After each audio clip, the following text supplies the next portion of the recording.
কেকাস recipe থেকে আপনাদের সবাইকে প্রীতি ও শুভেচ্ছা জানাচ্ছি। আজকে আমি এমন একটা খাবার তৈরি করে দেখাবো যেই খাবারটা আমরা সাধারণত বিয়ে বাড়িতে খুব বেশি খাই, কিন্তু আমরা সারা বছর ইচ্ছা করলে পরিবারের সবার জন্য এই খাবারটা তৈরি করতে পারি। যে খাবারটা খুব কঠিন না, কিন্তু নাম শুনলে মনে হয় খুব কঠিন। এটা হলো শামি কাবাব। আজকে আমি আপনাদের দেখাবো শামি কাবাব কীভাবে সহজে তৈরি করতে পারবেন।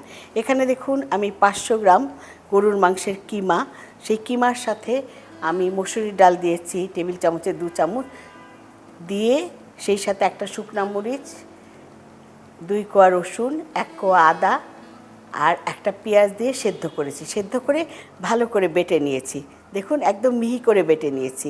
তারপরে এটার মধ্যে একটা ডিমের কুসুম দিয়ে নরম করে মাখিয়ে রেখেছি। মাখানোটা একটু আগে করার কারণটা হলো একটু আগে মাখালে কাবাবটা খুব ভালো হয়। এখন দেখুন শামি কাবাবটা আসলে আমরা কিভাবে তৈরি করতে পারবো। আমি পরিমাণ মতো লবণ দিলাম, লবণটা আসলে আপনারা ইচ্ছা মতো দিতে পারেন। আর এটার মধ্যে আমরা পেঁয়াজ, তারপরে কাঁচামরিচ, ধনেপাতা, লেবু, এটার ফিলিং তৈরি করব এগুলো দিয়ে আমরা। এটা এখন আমি ভালো করে লবণ দিয়ে মাখিয়ে রাখছি। আর আপনারা মনে রাখবেন, এই ধরনের খাবার যখন তৈরি করবেন একটু আগে যদি মাখিয়ে রাখেন তাহলে কিন্তু খাবারটা খুবই ভালোভাবে তৈরি করা সম্ভব। এখন দেখুন এখানে আমি একটা বাটি নিয়েছি, বাটির মধ্যে আমি কিছুটা পেঁয়াজ দিচ্ছি, কারণ আমরা শামি কাবাবের ভিতরে একটা ফিলিং দেই সব সময়। কাঁচামরিচ দিলাম, ঝালটা আপনারা ইচ্ছা মতো দিতে পারেন। আমি 2টো কাঁচামরিচের কুচি দিলাম, অল্প করে ধনেপাতা দিলাম, আর এখানে আমি লেবু রেখেছি, লেবু দেবো এটার মধ্যে, মানে লেবুর রসটা। দেখুন লেবুর রসটা দিলাম,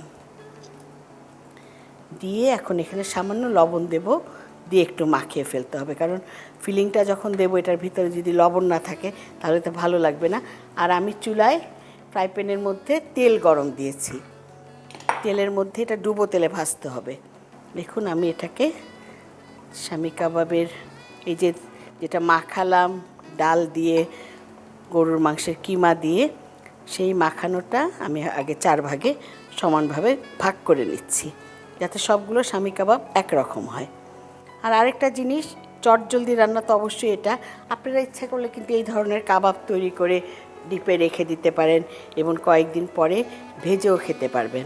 এটাও একটা মানে রান্নার জানার জিনিস যে আপনি মানে যদি মনে করেন যে অনেক ব্যস্ত, আপনি সপ্তাহে হয়তো একদিন ছুটি পাচ্ছেন অফিস থেকে বা যেই কাজে আপনি করছেন, অবসর সময় আপনি সপ্তাহে একদিন, সেক্ষেত্রে আপনি কিন্তু তৈরি করে রেখে দিতে পারেন। দেখুন আমি দিলাম পেঁয়াজ দিয়ে যে ফিলিংটা তৈরি করেছিলাম সেটা দিলাম। আর সাইজটা আসলে আপনি ইচ্ছা মতো একটু এর চেয়ে বড়ও করতে পারেন শামি কাবাবগুলো, একটু ছোটও করতে পারেন। তেলটা গরম হয়ে গিয়েছে, আমি একটা একটা করে তৈরি করব আর দেবো তেলের মধ্যে। ডুবো তেলে আমরা এটা মোচমোচা করে ভাজবো। দেখুন যে এইভাবে তৈরি করছি, এটার ভিতরে দিচ্ছি। খাওয়ার সময় খুবই ভালো লাগে, কারণ এই যে পেঁয়াজ, কাঁচামরিচ, ধনেপাতা, তার সাথে যে লেবুর একটা গন্ধ, এই গন্ধটা এটা মানে খেতে খুবই ভাল লাগে।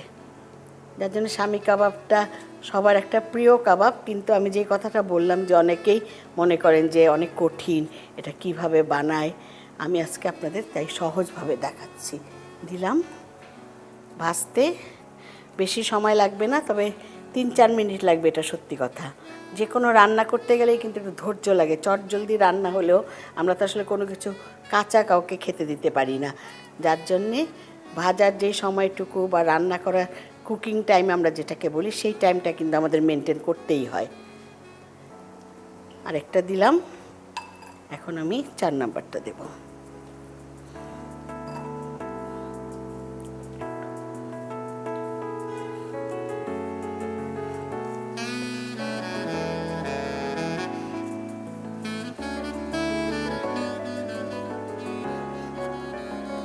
দিয়ে দিলাম, এখন 3 মিনিট সময় লাগবে এটা ভাজতে, আমি ততক্ষণ একটু হাতটা ধুয়ে নিই।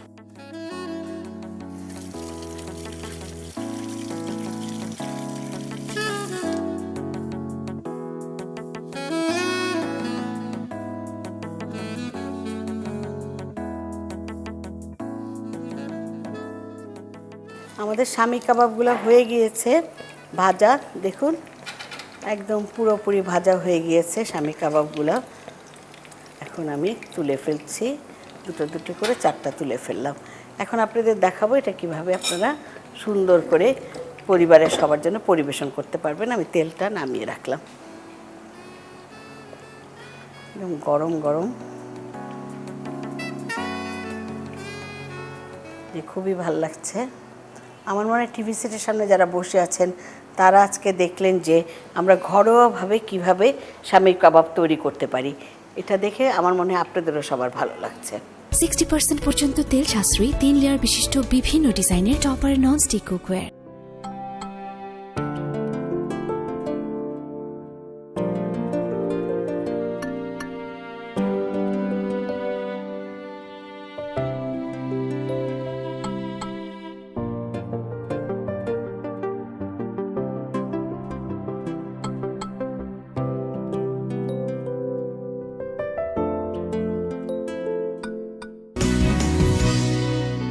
কেকাস রেসিপি থেকে আজ এখানে বিদায় নিচ্ছি, আবার সবার সঙ্গে দেখা হবে।